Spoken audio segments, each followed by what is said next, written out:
Аллаху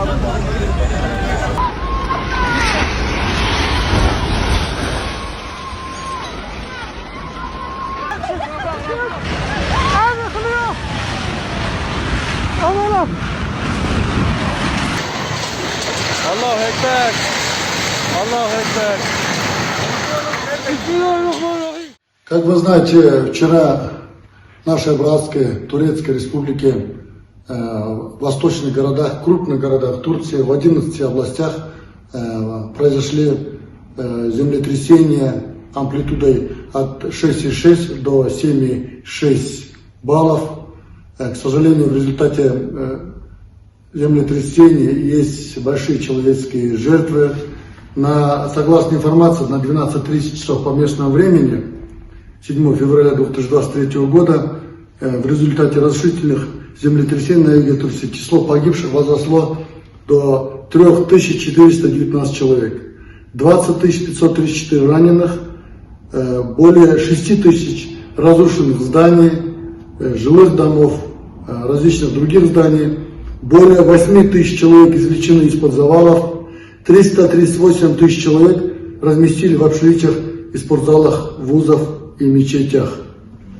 Все работы, поисково-спасательные работы в Турции координируются президентом Турецкой Республики господином Реджеп Тайип Эрдоганом, а также Центром по работе с чрезвычайными ситуациями АФАД.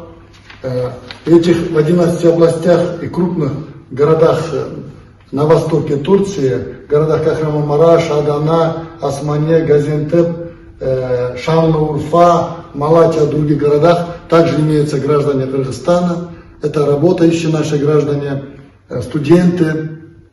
За последние двое суток посольство Кыргызской Республики в Анкаре, Генеральное консульство в Стамбуле, Генеральное консульство в Анталии поступили более 500 звонков, получают консультации, различную информацию, а также обращаются за другими видами помощи. На настоящий момент пострадавших среди граждан Кыргызской Республики нет.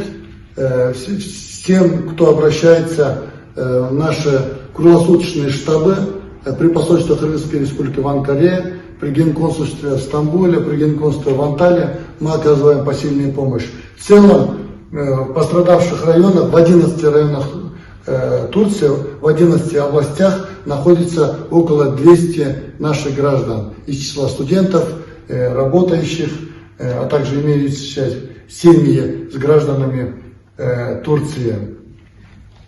Хочу добавить, что на этот час с официальным заявлением о готовности оказать помощь турецкому народу заявили 70 стран, это страны-члены Европейского Союза, страны-члены НАТО, Организации Объединенных Наций, а также других международных финансовых институтов, международных организаций. Очень активную помощь оказывает и посольству, и генконсульствам наши граждане, проживающие в Турции, наши активисты, наши студенты. Они все записались в Центр по чрезвычайным ситуациям АФАД в качестве волонтеров, в качестве переводчиков.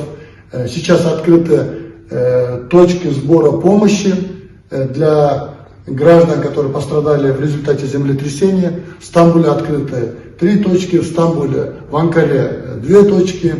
Также в других разных городов поступают звонки от наших граждан, которые хотят выехать, оказывать содействие братскому народу Турции.